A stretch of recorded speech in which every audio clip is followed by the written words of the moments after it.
remain standing as we play our national anthem. 请肃立，奏国歌。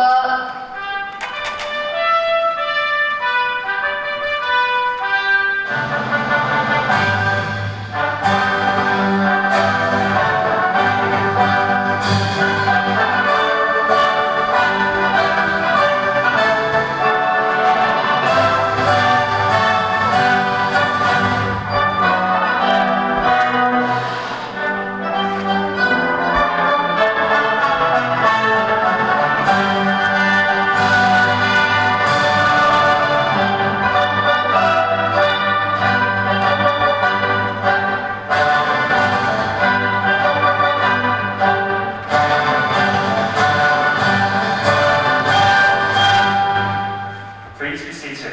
大家请就座。 Once again, good morning, ladies and gentlemen. Welcome to the opening ceremony of the 2021 Hospital Authority Convention. I'm Dr. Stanley from Kasubi Hospital. It is my pleasure to be one of the masters of ceremonies of this convention. 早上好，各位来宾、女士们、先生们，欢迎出席2021年医院管理局研讨大会的开幕典礼。我是邓永莹，是屯门医院的院务经理，非常荣幸能够担任这个研讨大会的司仪。 Without further ado, may I call upon Mr. Henry Fan, Chairman of the Hospital Authority, to deliver the welcome address. Mr. Fan, please. 现在请医院管理局主席范龙林先生致欢迎词。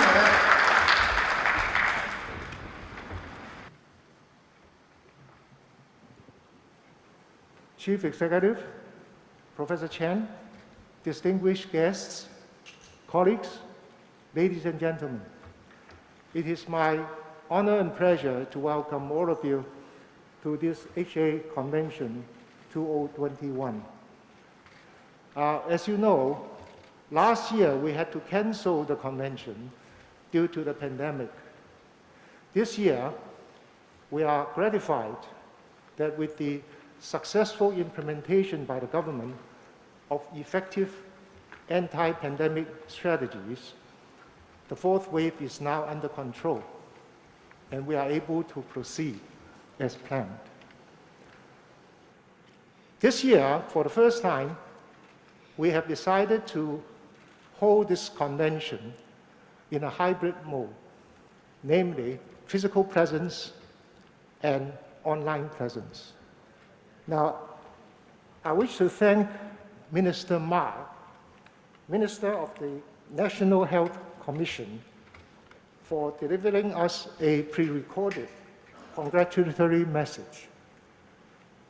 And my heartfelt thanks to Mrs. Lam and Professor Chen, who have graced us with their physical presence here today. Thank you very much.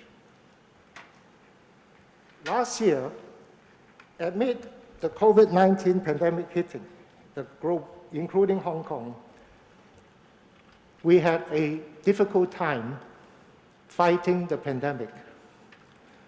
And as the last line of defense, medical defense for Hong Kong, HA was able to hold the fort with the support of our dedicated team. And I wish to express my heartfelt gratitude to all the professional health caretakers for their profound dedication in fighting this pandemic battle. And I'm glad that the situation is so far so good.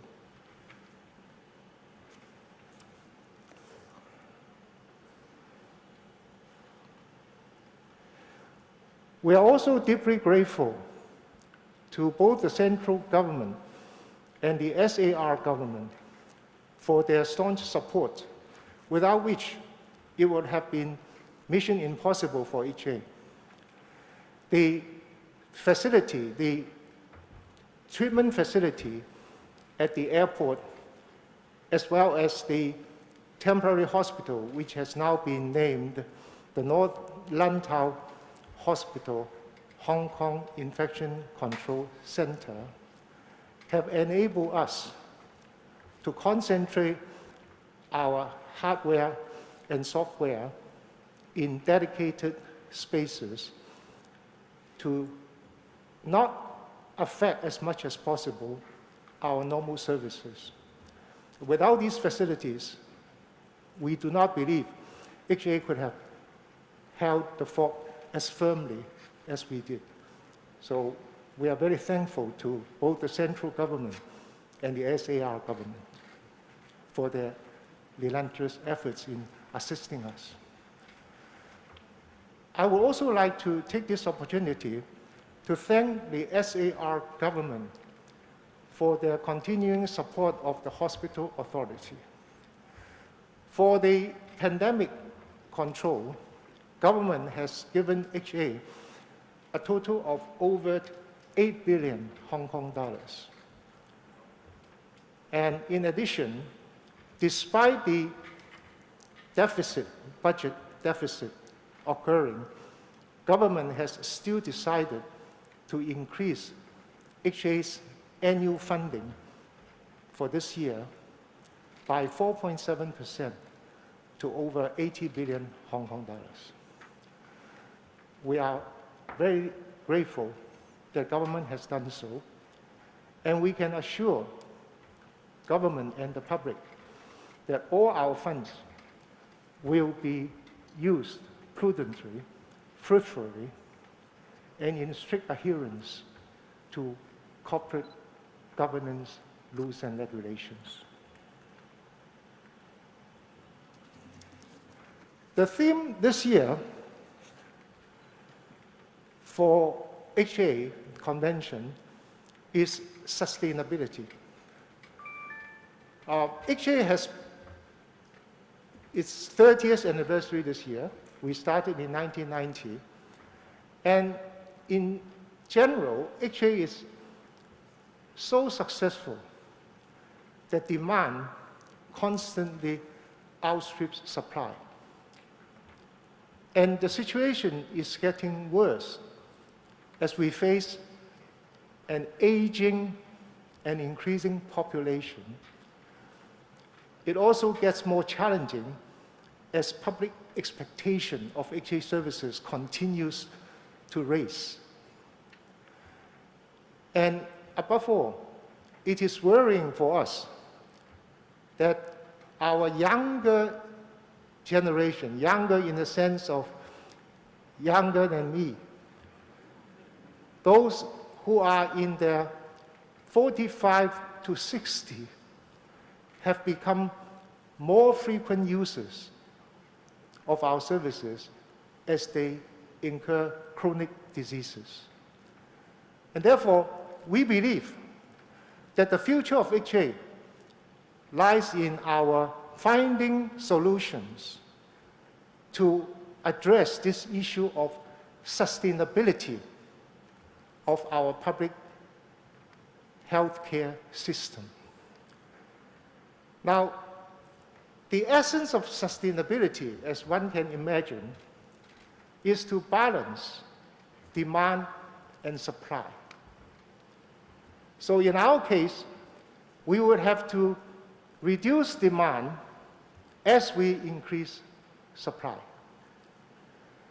Now, we have formed a task force group under the board, and I'm very grateful to all the board members who contributed to this important issue. The task group has come up with numerous recommendations as to how to address the issue of sustainability, starting with reducing demand. And the fundamental key issue here is the development of primary care services.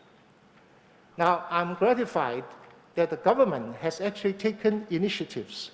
This matter of primary care services has been the subject of more than once in the Chief Executive's policy addresses. And I know the government has taken forward the initiatives. There will be more rollout of, for instance, district health centers in the coming years. And at HA, we pledge we will fully collaborate with government's initiatives to take primary care services forward. In addition, HA would be doing our best to try to change our service models for more efficiency. For instance, we would have more ambulatory care daily services. We will certainly use more smart initiatives, including telemedicine, AI, etc., etc. Now, on the supply side, what we would do is to make use of government's 2 10-year hospital development plans to build more hospitals and increase our beds. At the same time, we would also be doing our best to retain our staff, reduce attrition rate, and in this regard, again, the recent government decision to legislate for more Hong Kong permanent residents, doctors to be admitted to Hong Kong is welcoming news for us. Now, there are many other initiatives which Dr. Tony Goh, in his keynote speech later, would bring to your attention. You know, between Dr. Goh and myself, we have a very nice division of labor. I do the talking, he does the real work.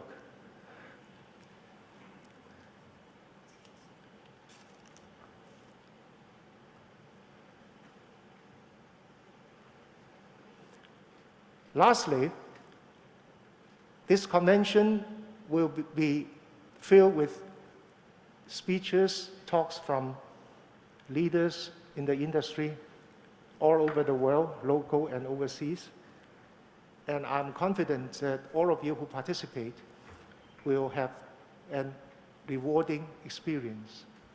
So enjoy the conference. Thank you very much.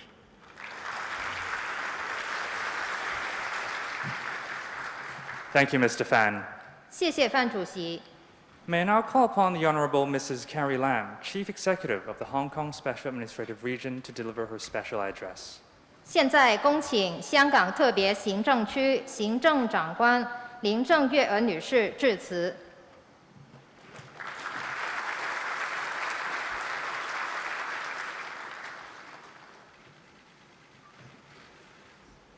Henry, Tony, distinguished guests, healthcare professionals, ladies and gentlemen, good morning.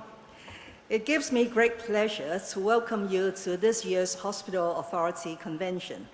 For the very first time, this year's HA Convention is being held both in person and online. But that should not lessen the significance of this important gathering of health experts and professionals, held annually since 1993, in championing for quality care for the people of Hong Kong. Indeed, the fact that we could host an in-person convention when many places around the world are still battling against the pandemic is a heartening confirmation of the strength and resilience of Hong Kong's medical and health system. This year's HA convention takes place as the authority celebrates its 30th anniversary. If not because of COVID-19 and the government's anti-epidemic measures in respect of border controls and social distancing, I'm pretty sure that HA would have organized a celebratory get-together for all those who have helped to shape HA in the past 3 decades, to have an occasion for reminiscence and renewing friendship. Had there been such an occasion, I would certainly attend as the Chief Executive of the Hong Kong SAR, but more affectionately as a former HA board member and a close partner of HA in my other official capacities. It is because of that association and affection, many of my colleagues will tell you that I am very passionate about how government should devise its policies and plan Hong Kong's medical services with an aim to safeguard the health of the population. While there's always room for service improvements, let me make it clear that our healthcare system has actually served us very well amidst the COVID-19 pandemic. Both the public health and hospital systems have effectively stood up to this unprecedented and daunting test over the past 15 months. Hong Kong is one of the few places in the world in which every COVID-19 patient is being properly cared for in terms of isolation and treatment in public hospitals and related facilities. The HA and healthcare workers have worked throughout the pandemic with courage and dedication. For that, you have my heartfelt gratitude and deepest appreciation. And I'm confident that with your continuing commitment, Hong Kong will overcome this pandemic. The question, of course, is when that will be. To a considerable extent, it depends on the people of Hong Kong, on how quickly we can get the great majority to take advantage of our free, community-wide vaccination program. I urge everyone to do so sooner rather than later in order to protect yourself and your family, and if we are to return to normality. In the 15 months since the COVID-19 outbreak, like many places in the world, I believe we have learned a great deal about the strengths and weaknesses of our healthcare system, and in particular, the direction we must take, the policies and programs we must implement if we are to respond effectively and efficiently to a future pandemic or other major healthcare challenges. So allow me to share a few of my thoughts on this occasion. Let me begin with President Xi Jinping's keynote address at the opening ceremony last month of the Boao Forum for Asia's annual conference. In his speech, President Xi called on all countries to defeat the pandemic, and I quote, through solidarity and cooperation. This is, in my view, first and foremost in defeating the virus. Disease, after all, does not distinguish among races and peoples. It has no regard for a country's level of development. It observes no boundaries. A virus needs no passport to travel from one place to another. In this 21st century of economic globalization and unfettered flow of people, we cannot build a wall against disease. The answer is therefore concerted efforts and cooperation between governments at the global and regional level and across different sectors at the local level. In our case, since the first infected case was confirmed in late January 2020, the Hong Kong SAR government set up a high-level steering committee, chaired personally by the chief executive, which comprises all principal officials, as well as the Director of Health and the HA's chief executive. An expert advisory panel consisting of 4 public health and medical experts was appointed from the same day to provide advice and guidance to our work. Other advisory panels were subsequently convened to help the government to authorize vaccines for emergency use and to examine post-vaccination matters. Cooperation also comes from various universities in research and investigations, from the industrial sector in production of PPEs, from a technology sector in coming up with innovative solutions on medical surveillance and contact tracing, from the elderly care sector in adopting infection control measures in their institutions, from the property management sector in supporting compulsory testing and enforcement operations. It is therefore very disappointing that contrary to this joint effort approach, some healthcare staff have chosen to politicize anti-epidemic measures and engage in spreading inaccurate information. My second takeaway is the importance of research and development and its application. In this respect, scientists all over the world have not failed us. Within a much compressed timetable for trials and evaluations, we now have vaccines authorized for emergency use which have been hailed as the only way to get humankind out of this unprecedented public health crisis. Given my government's commitment to innovation and technology, I have attached importance to supporting R&D almost from day one. By now, $170 million has been allocated from the Food and Health Bureau's Health and Medical Research Fund, and another $350 million set aside by the Research Grants Council of the University Grants Committee to fund COVID-19 related research. Some of these have already borne fruit. For example, rapid nucleic acid tests for COVID-19 developed by the University of Hong Kong research team are now being used by public healthcare laboratories in more than 70 countries and regions. The University of Hong Kong also picked up a gold medal with congratulations at the International Exhibition of Inventions of Geneva for developing the world's first nasal spray vaccine for COVID-19, which is now undergoing clinical trial. An innovative sewage testing tool for COVID-19 has helped us to monitor the spread of the virus in individual buildings. Based on these sewage findings, the government has conducted compulsory testing of about 130 buildings, identifying more than 50 confirmed cases. What is remarkable is that a significant number of the cases were actually found before there were even a confirmed case in those buildings. HA has also adopted technology usefully to provide care during the pandemic. There's the mobile application HA Go, which has piloted telehealth consultation for psychiatric services using video conferencing technology, while health staff have made rehabilitation services exercise videos available to patients through HA Go. And I know that 5G is now being explored at Zhongguanou Hospital for real-time expert consultations, and down the road, even the viewing of complex medical procedures.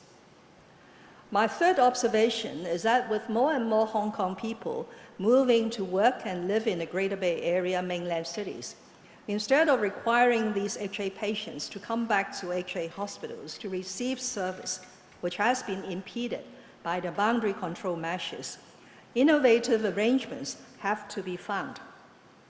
Supported by the HA, the Food and Health Bureau has appointed an agent, in this case, the University of Hong Kong Shenzhen Hospital, to take up consultations for HA patients in Guangdong. Up to the middle of April, the hospital has already conducted some 12,500 consultations involving 7,700 HA patients. This experience will provide useful reference for facilitating people flow in the Greater Bay Area development in future.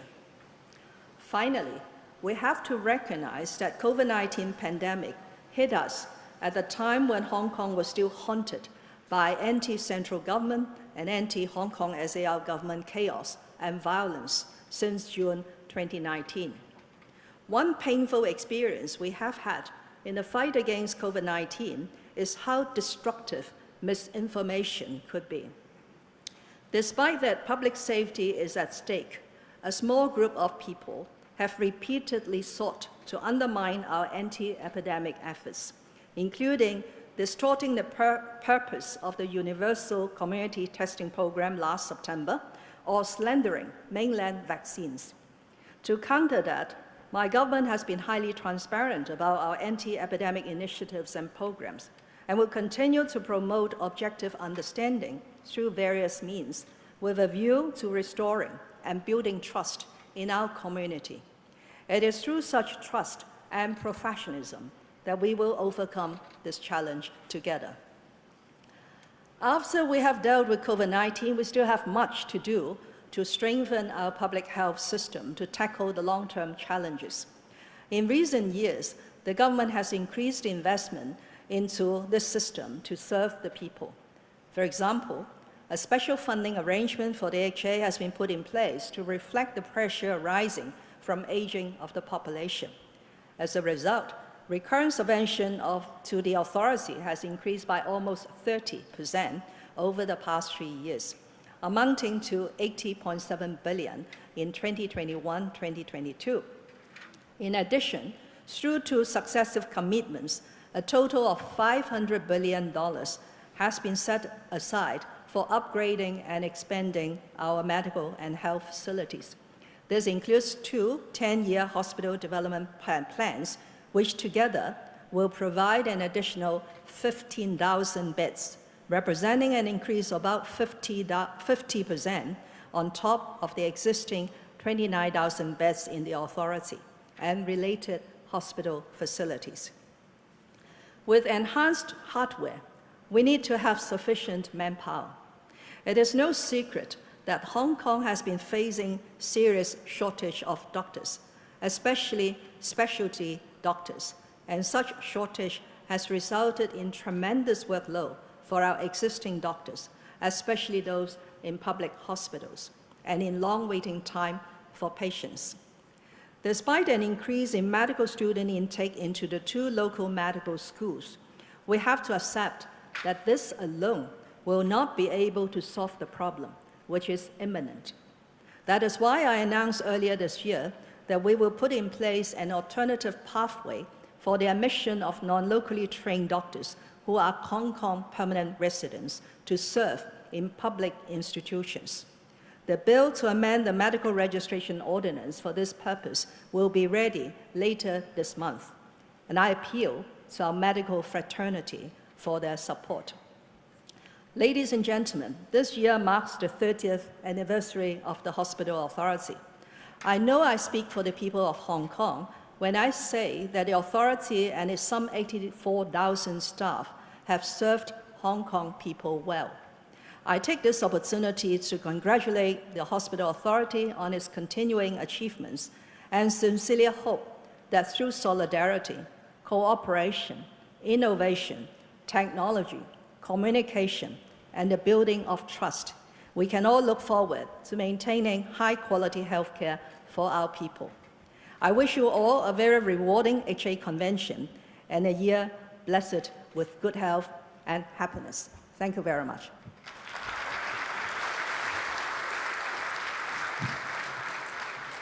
谢谢特首。今天我们也非常荣幸得到国家卫生健康委员会马晓伟主任透过视频的方式为大会致贺词。Thank you, Chief Executive. Next, we are honored to have a pre-recorded congratulatory message from Mr. Ma Xiaowei, Minister of the National Health Commission of the People's Republic of China. 著名的香港特区行政长官林郑月娥女士，食物及卫生局陈肇始教授，医院管理局董事会局主席范鸿龄先生，行政总裁高拔升医生，女士们、先生们，来宾朋友们，早上好！很高兴以视频方式出席2021年香港医院管理局研讨大会，与各位新老朋友相聚。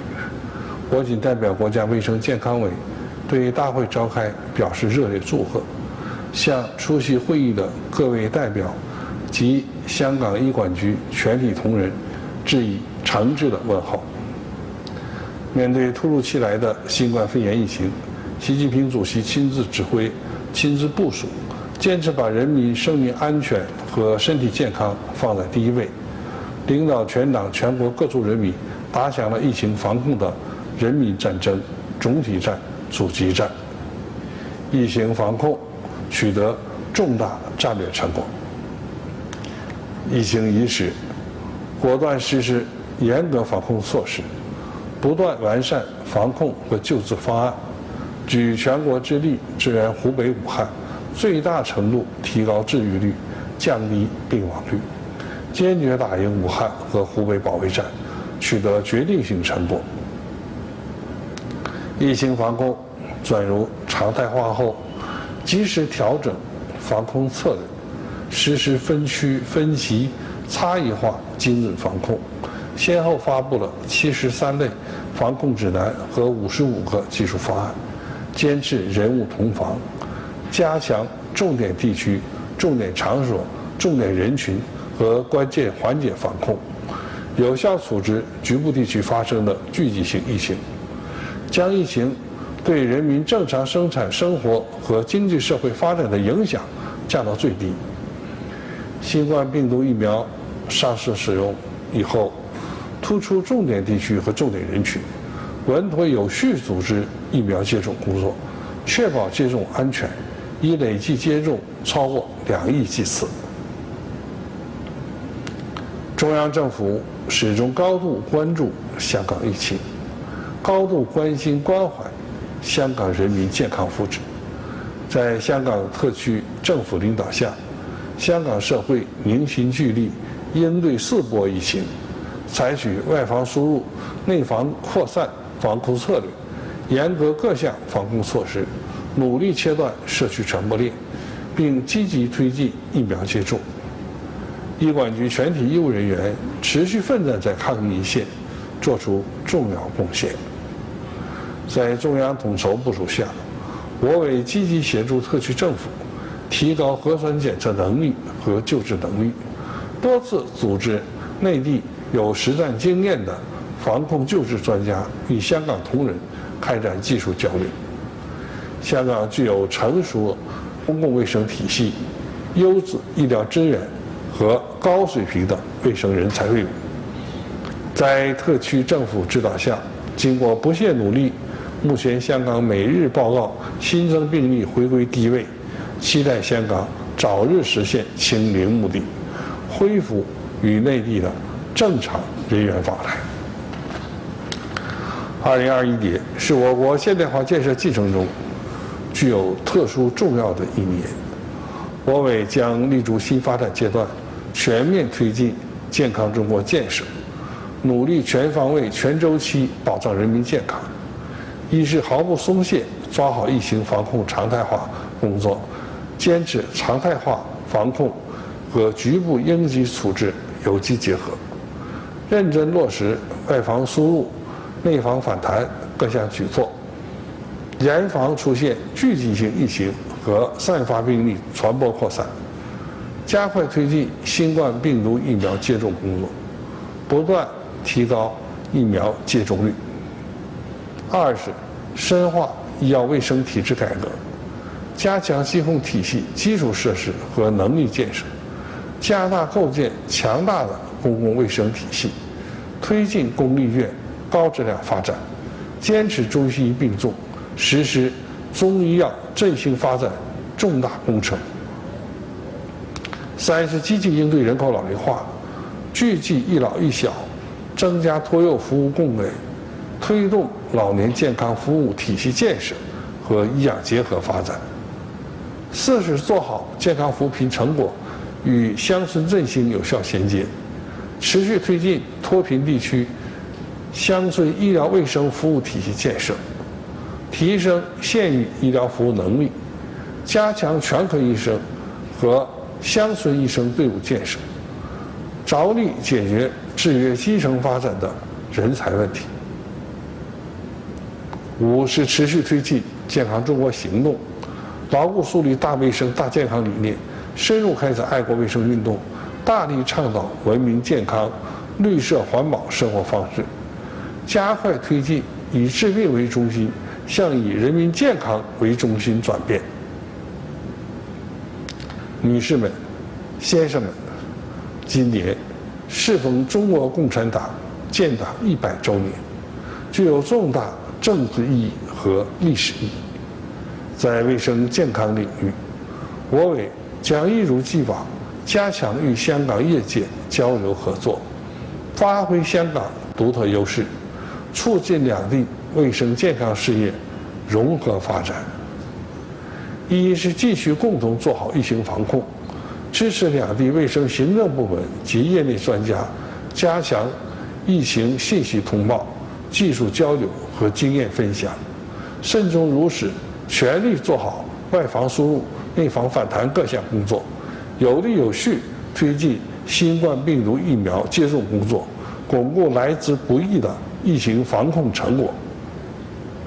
二是深化粤港澳大湾区医疗卫生合作，支持粤港澳大湾区指定医疗机构先行先试境外药品、医疗器械、鼓励香港医师到内地执业、办医，在港深两地跨境就医、医院评价标准、培养国际化专科医生等方面持续改革创新。3是携手构建人类卫生健康共同体，支持香港充分发挥地缘、语言、人脉等优势，积极同各国各地区开展卫生健康交流合作，积极参与共建健康丝绸之路和全球卫生治理。来宾朋友们，本次大会为我们提供宝贵的学习交流机会，我委将与香港医务界同仁同心协力，不断增进人民健康福祉。最后，预祝本次大会取得圆满成功，谢谢大家。谢谢马主任。As mentioned in our Hospital Authority Chairman's welcome address, the Hospital Authority strives to achieve a balance in service supply and demand with a view to reach out for a sustainable future in public healthcare services. To provide an overview of our strategies, we have produced a video on sustainability. Let's take a look. 刚才医管局范主席在欢迎词提到，医管局致力希望能够平衡服务供应及需求，让公营医疗服务可以持续发展。以下的短片为大家介绍一下医管局持续发展方向的理念。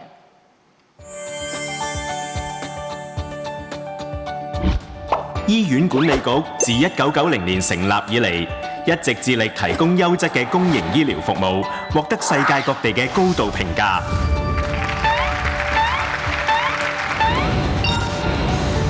雖然醫管局嘅服務量喺30年間有大幅增長，但係仍然面對住供不應求嘅問題。要服務供求達至平衡，係一直以嚟嘅重大挑戰。而我哋預示到將會有不同嘅因素，令到考驗變得更大。根據人口預測，未來嘅香港人口數目會持續上升。65歲或以上長者人數由現時超過137萬，至2036年會大幅增加至超過240萬。喺目前，長者係公立醫院服務嘅主要使用者。當未來嘅長者人數增加，公立醫院所承擔嘅壓力亦隨之而上升。慢性疾病年輕化亦同樣令人憂慮，將會令日後醫療系統負荷更重。基建設施方面，醫管局自成立以嚟，先後開設咗超過10間新醫院，並且進行各類型工程去應付服務需求增長，但仍然面對服務空間不足嘅限制。另外，醫管局亦一直面對住醫護人手嚴重短缺嘅考驗。要長遠堅穩咁守護香港市民嘅健康，醫管局喺2019年成立持續發展專責小組，檢視挑戰，制定策略方向，希望做到供求平衡。要達至可持續發展嘅目標，可以點做呢？醫管局將會致力透過轉變服務模式，節上游、放下流、中間分流，做好公營醫療服務嘅供求管理。節上游，減少病人對專科門診以及住院服務嘅需求。部分病情較穩定嘅慢性疾病病人，其實無需轉介到專科門診，可以由家庭醫生跟進。喺未來，醫管局會透過加強基層醫療服務，減少病人對專科服務嘅需求。另外，醫管局會繼續投放資源喺日間醫療服務，讓部分相對簡單嘅醫療程序喺日間醫療中心進行。除咗可以減少不必要嘅住院，亦可以讓醫護人員集中照顧病情較嚴重嘅病人。喺應對慢性疾病年輕化方面，未來會推動更多個人化治療模式，及早協助病人參與管理自己嘅健康，減少入院。放下流，加強醫社合作，擴大社區治療服務，為病情穩定嘅長期住院病人提供社區支援，由醫護人員透過家訪等方式診症，無需住院，騰出病床俾更有需要嘅病人。中間分流，將正接受服務嘅病人分流到醫院外接受治療。醫管局會開展更多公私營協作計劃，分流部分合適病人到私營服務提供者接受診治，縮短輪候時間。此外，增加護士診所，由專科護士為病情穩定但需長期覆診嘅病人檢查以及評估。除咗做好供求管理，醫管局會持續提升硬件以及基建設施。公立醫院會引入同利用新科技，發展智慧型醫院，為病人提供更優質嘅服務，例如智慧機械人、全面智慧化運作病房、遙距診症，以科技代替人手，減輕醫護人手負擔。至於醫院發展計劃，係實行整個可持續發展計劃當中密不可分嘅一部分。醫管局將會繼續積極興建新醫院，重建或擴建現有設施，以應付未來嘅服務需求。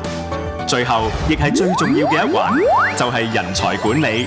對於維持香港公營醫療體系同服務質素係非常關鍵。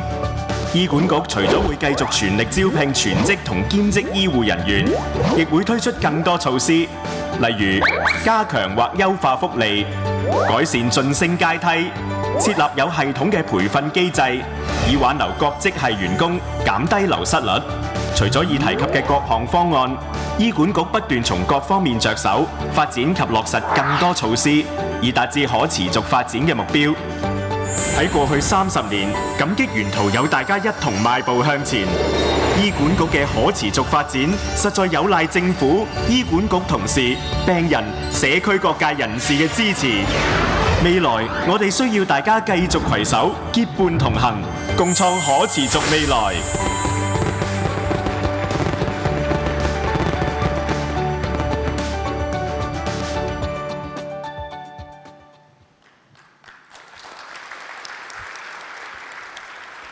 A very brilliant video indeed. We shall now continue with the rest of the opening ceremony. May I now call upon Dr. Tony Ko, Chief Executive of the Hospital Authority, to deliver his keynote address. Dr. Ko, please. 各位来宾，开幕典礼继续进行。现在请医院管理局行政总裁高拔升医生致辞。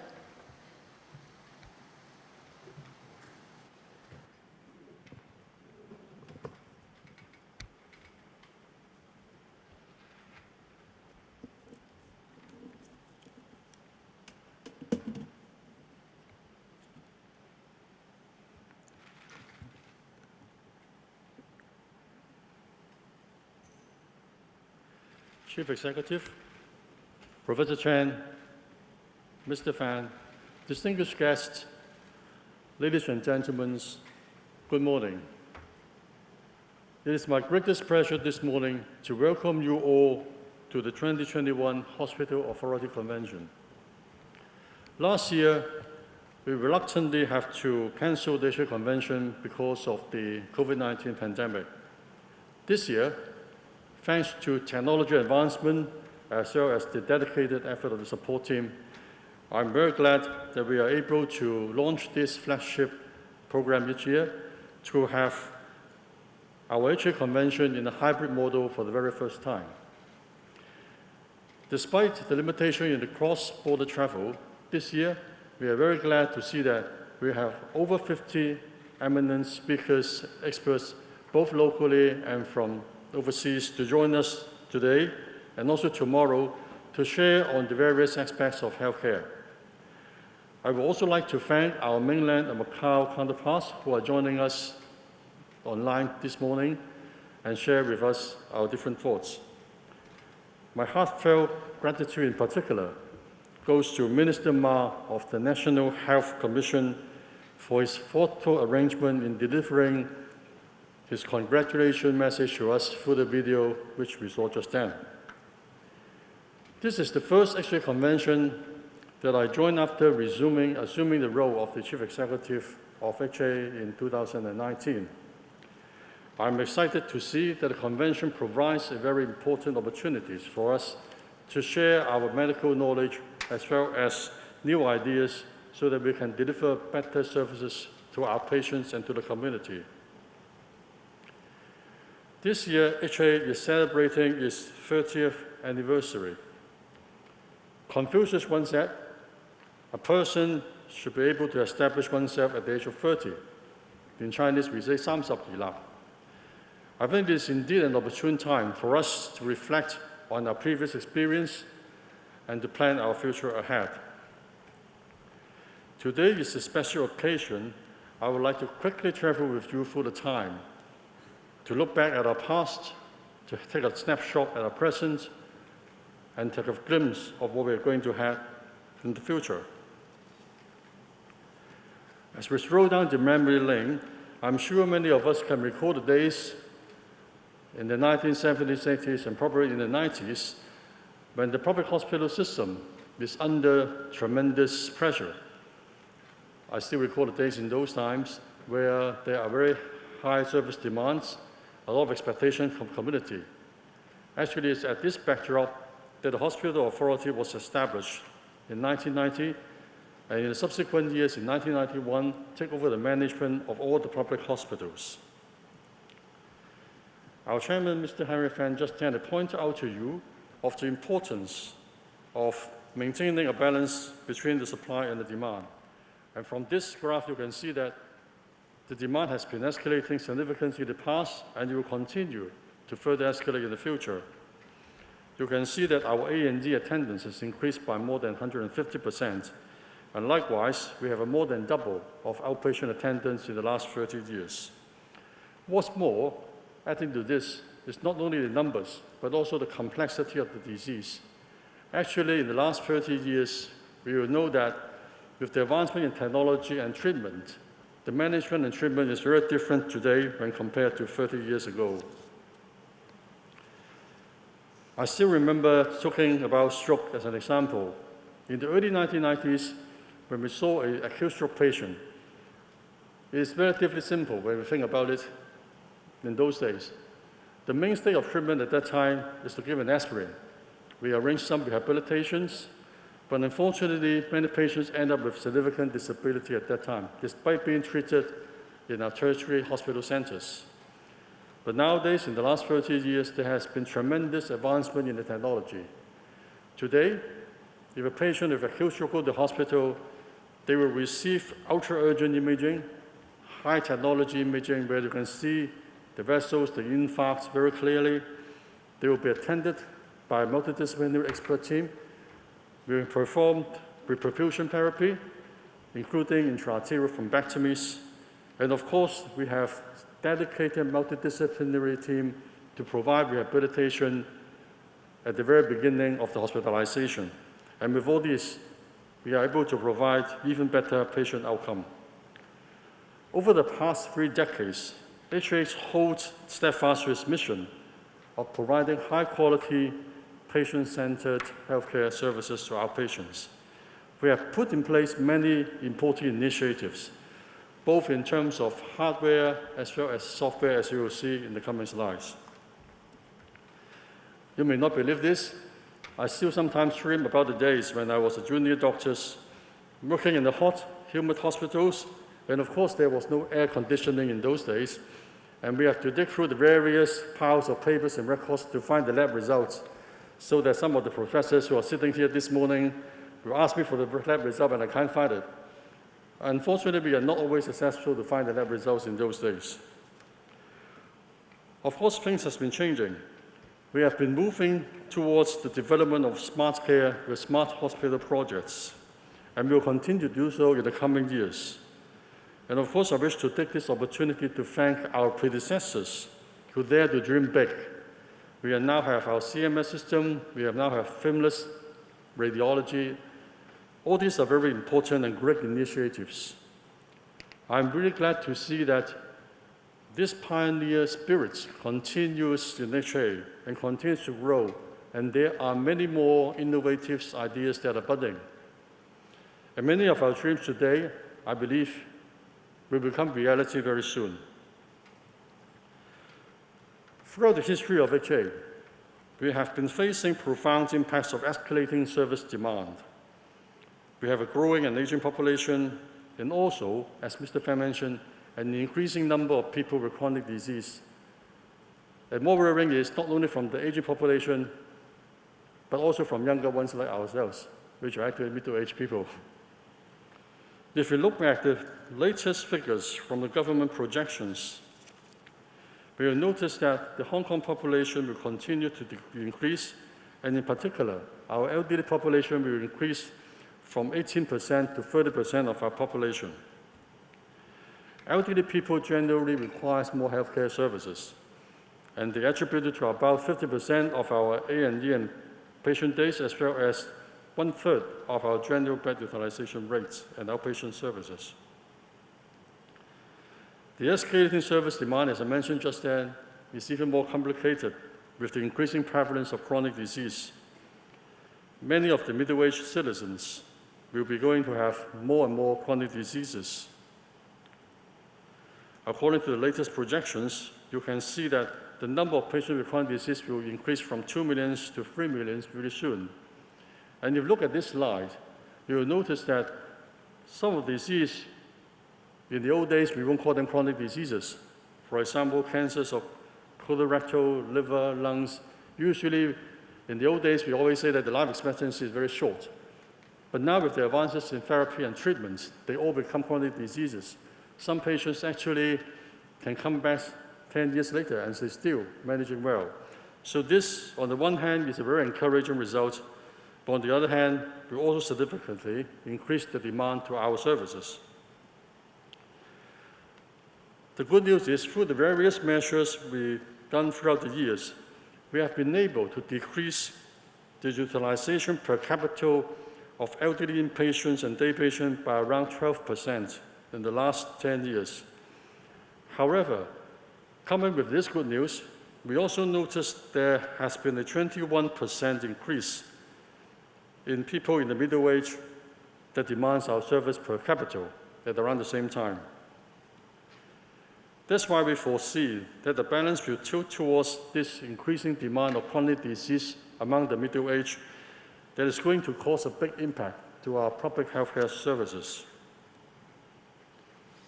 Apart from the sharp service demand which I mentioned just then, of course, the other very important challenge or huge challenge that actually has been facing is, of course, the COVID-19 pandemic since last year.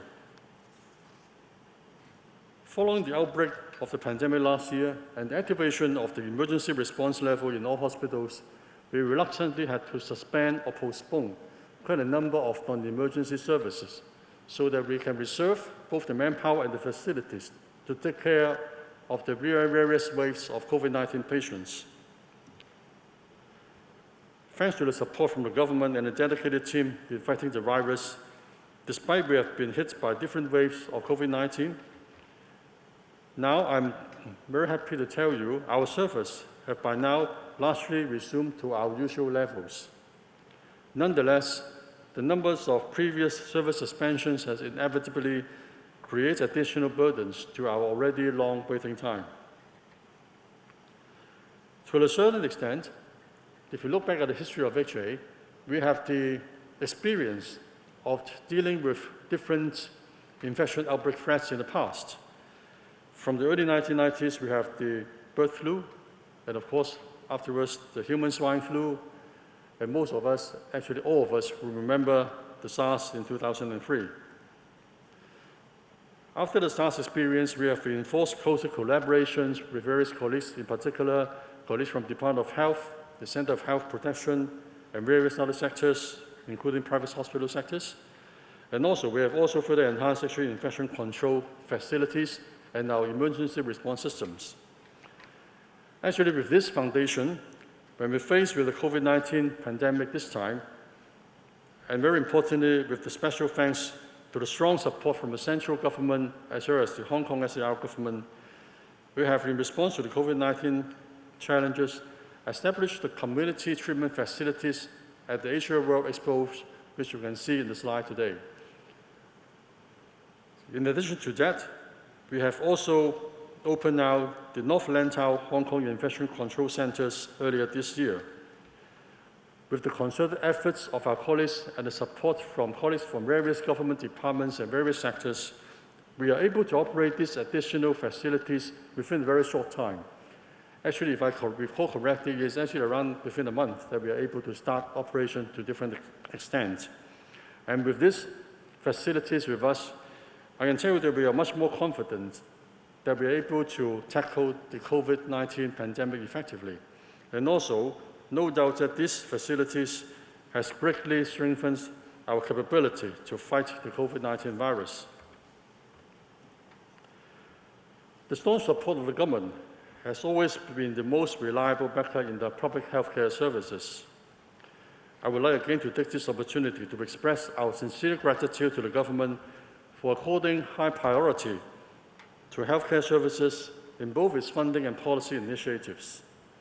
From this slide, you can see that we have the 2 10-year hospital redevelopment plan, special funding support for the COVID-19 pandemic, which is more than 8 billion Hong Kong dollars, the triennial progression funding arrangement, and despite the economic uncertainty, the government has increased its subvention to the public healthcare services to over $82 billion this year.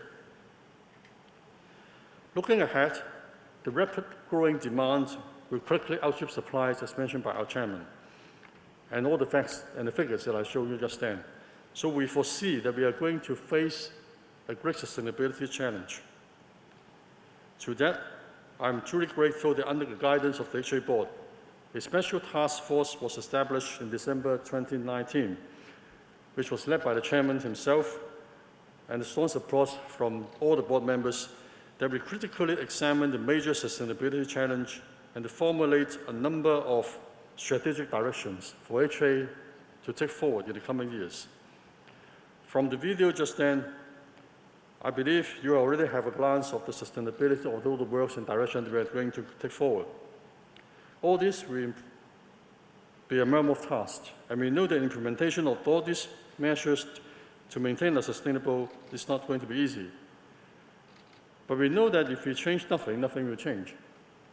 And experience tells us that just by doing more of the same is not going to work. Here, I would like to share with you some of the major initiatives and the key priority areas that the task group has looked into. Of course, from the video just then, you'll notice that if I talk about all the things, then I'll be the single person who talk in the 2 days conference. So what I'll do in the coming 10 minutes or so, I will mainly focus on 3 main areas, namely smart care, smart hospitals, and a smart and happy workforce. About smart care. The essence of sustainability is to balance demand and supply. And to address this, the HA will adopt a 3-pronged approach. We narrow the upstream, collaborate with the downstream, and also diverting through the midstream. And one of the key we can do this is by the provision of smart care to patients so that we can keep them healthy in the community and also reduce the need for hospitalization. How we actually do that? There are 4 major strategies that we have developed. The first one is the adoption of data-driven care,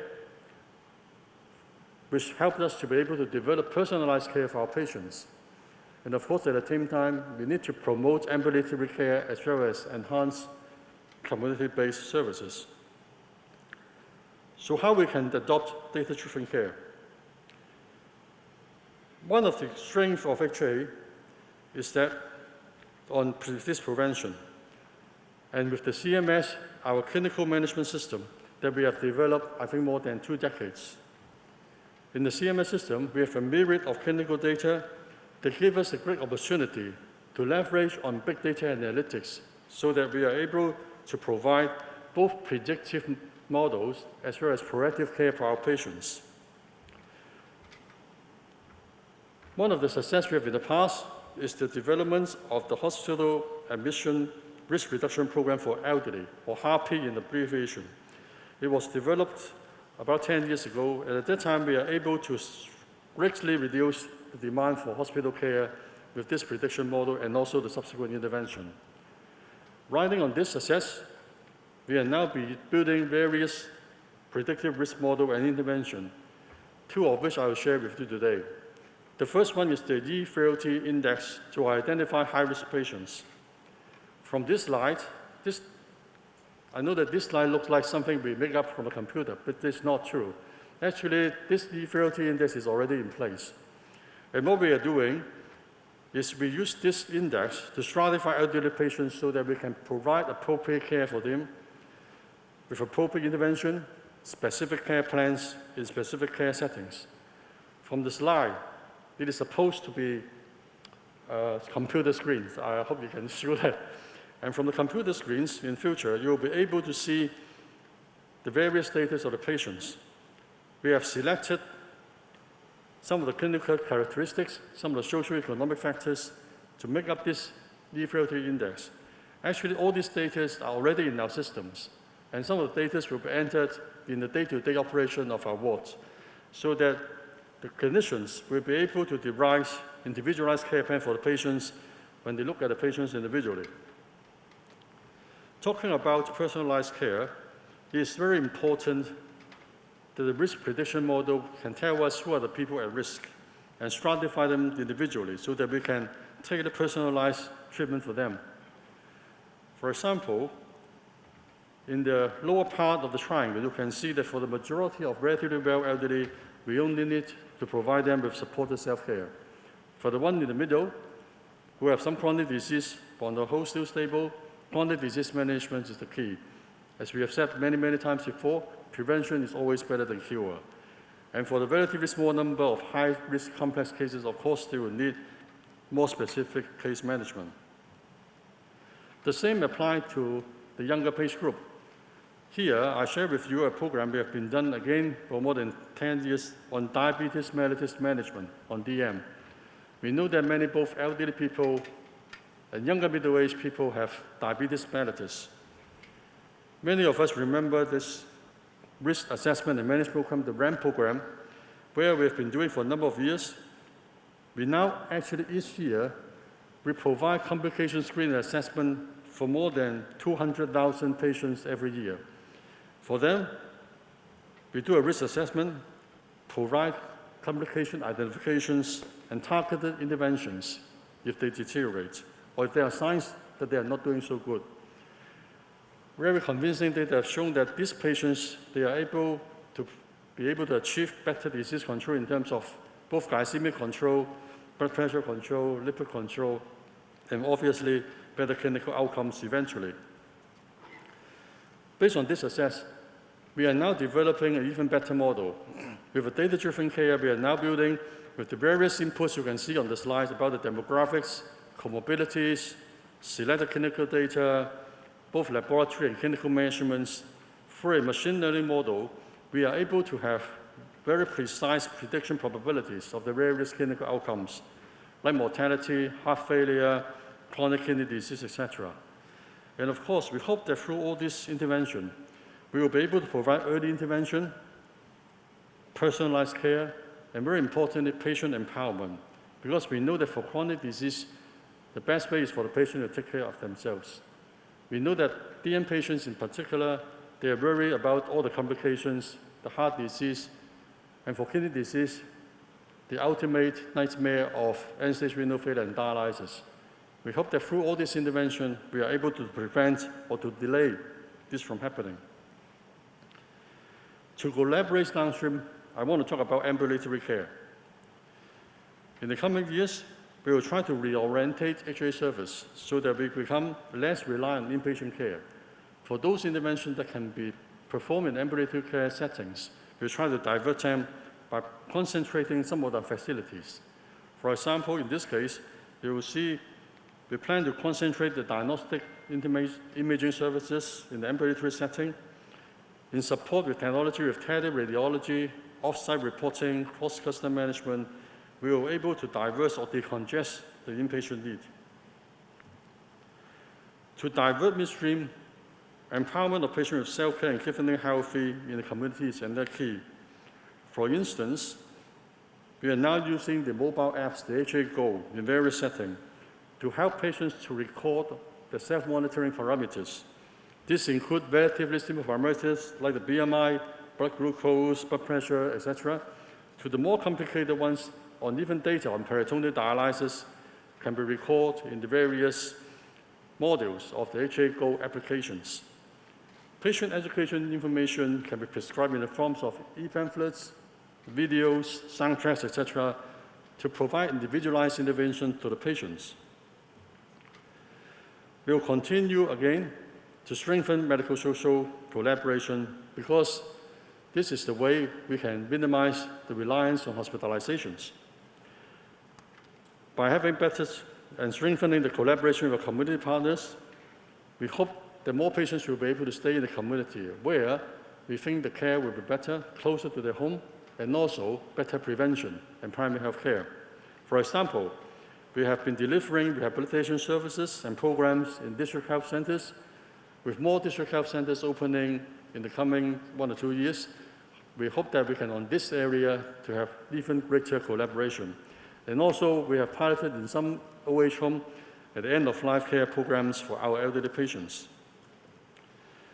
In a nutshell, our future plan for smart care is to further adopt the risk prediction model and incorporate these models into the HA Go applications so that the patients can be more self-empowered. They can take care of their health care themselves. And also, we are able to deliver more personalized self-care modules and treatment for them. While at the same time, we want to provide more ambulatory care so that more care can be done in the community or ambulatory settings, and at the same time, enhance community-based style of services with our various partners in the community. It is with all this together, we hope they will be able to reduce the need for hospitalization.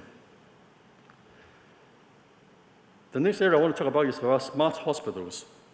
Facing the rigorous demands and also the cost, and as Mr. Fan has mentioned, the shortage of healthcare manpower, we need to move towards a direction and also sought for digital innovations and digital solutions.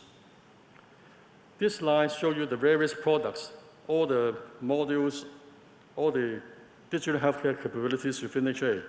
We have a world-class clinical management systems that provide massive coverage of all the hospitals and all the outpatient clinics, and also the clinical models you can see cover the entire range of clinical care process.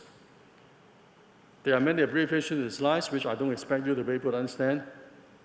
Actually, to be very honest, I can't understand all the abbreviations myself, and I doubt even the IT people may not be able to do so.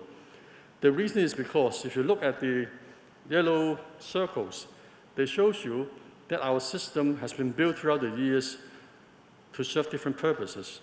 They can help the patients, they can help the frontline clinical staffs, the clinically supporting staffs, the nursing staff, allied health staff, hospital operation, the infection control, other corporate functions, even procurement, HR issues, all the things are put together.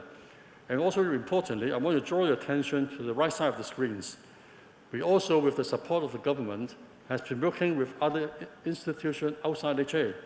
We also develop service for the EHRSS, which are used by many private medical practitioners.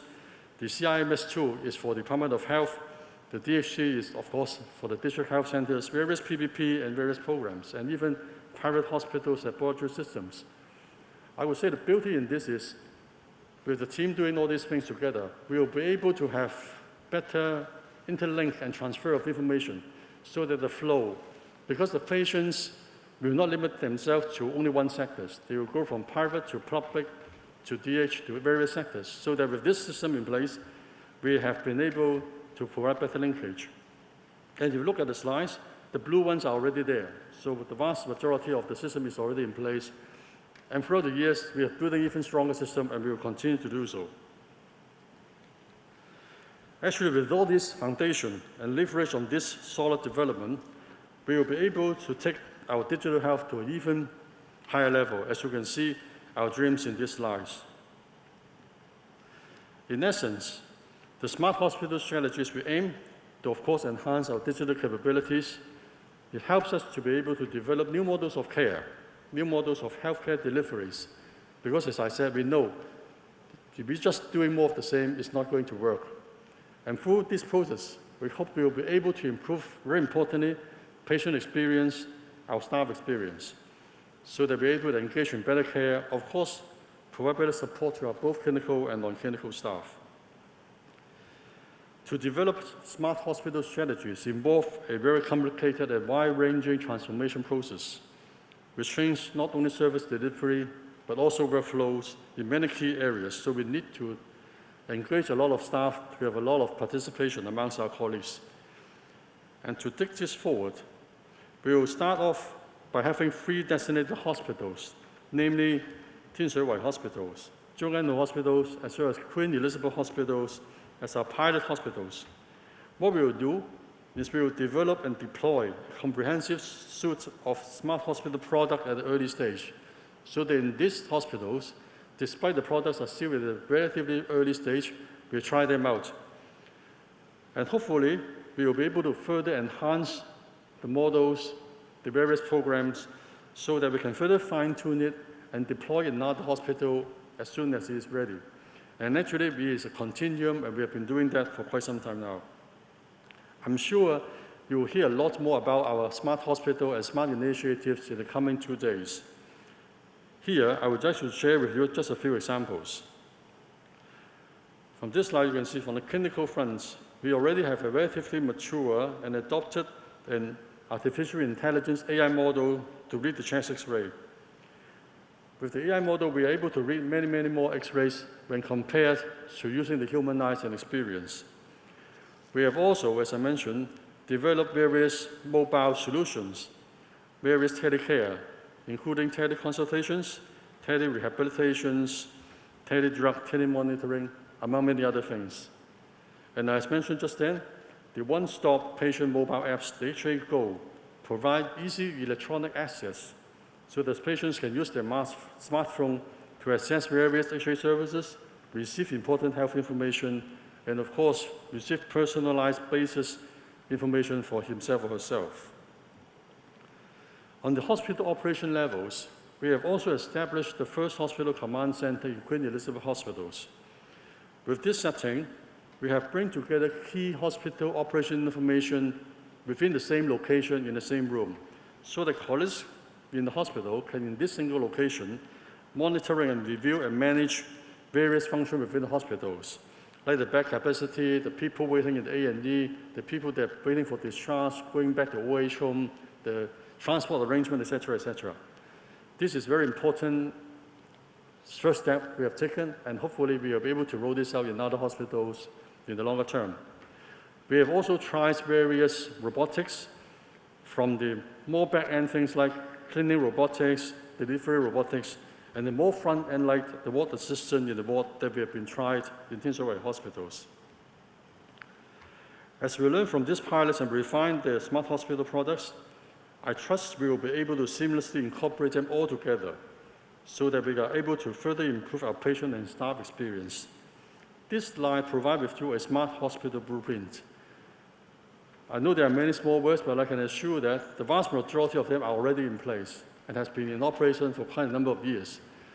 Of course, like the CMS, we have different versions and we are building it from strength to strength. And hopefully, in future, it serves our patients and our staff better.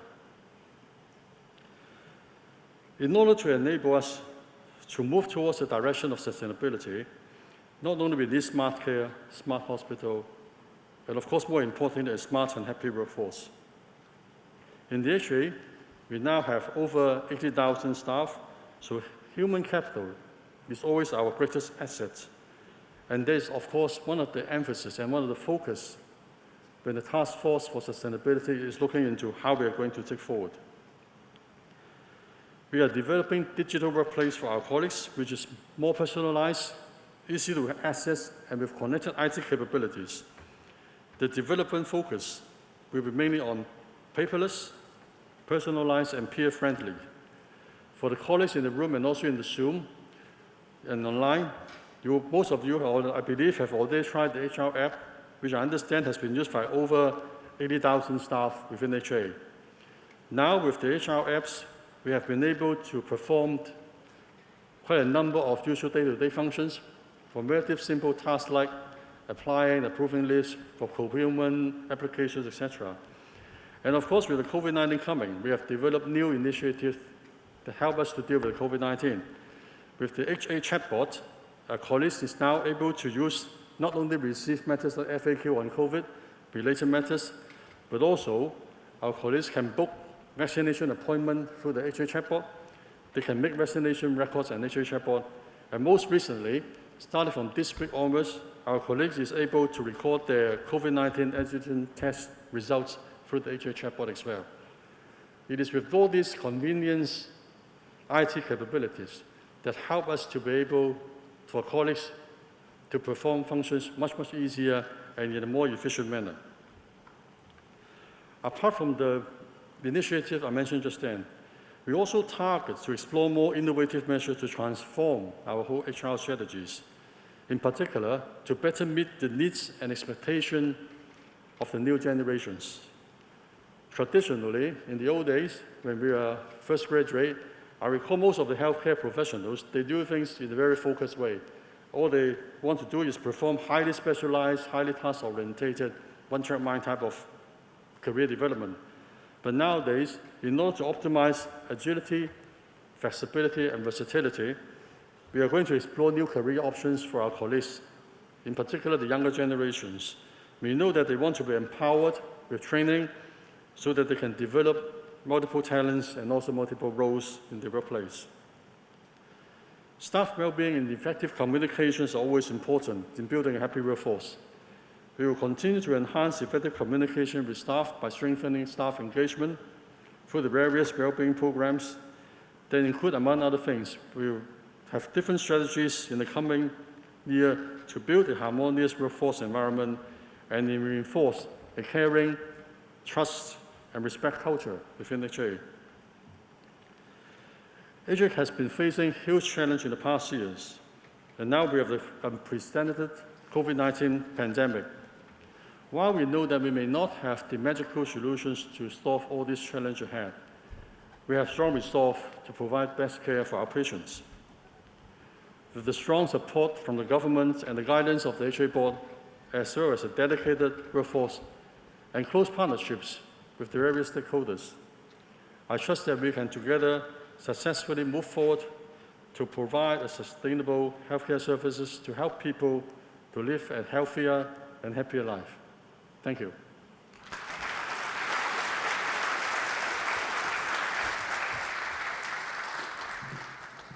Thank you very much, Dr. Ko. May we now have the officiating party on stage for a photo. The Honorable Mrs. Carrie Lam, Professor Sophia Chan, Mr. Henry Fan, please. 谢谢高医生。现在主礼嘉宾会在台上一起拍照。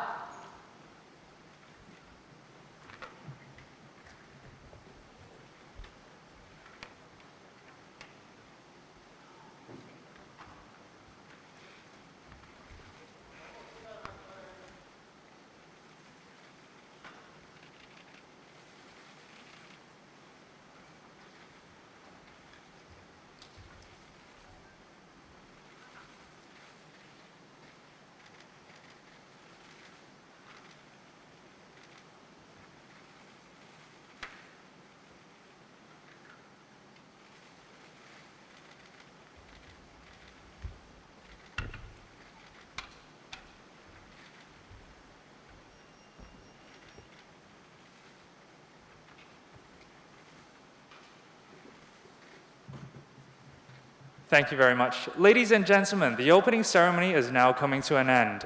The officiating party will first leave the hall. There will be a 10-minute break before the first plenary session.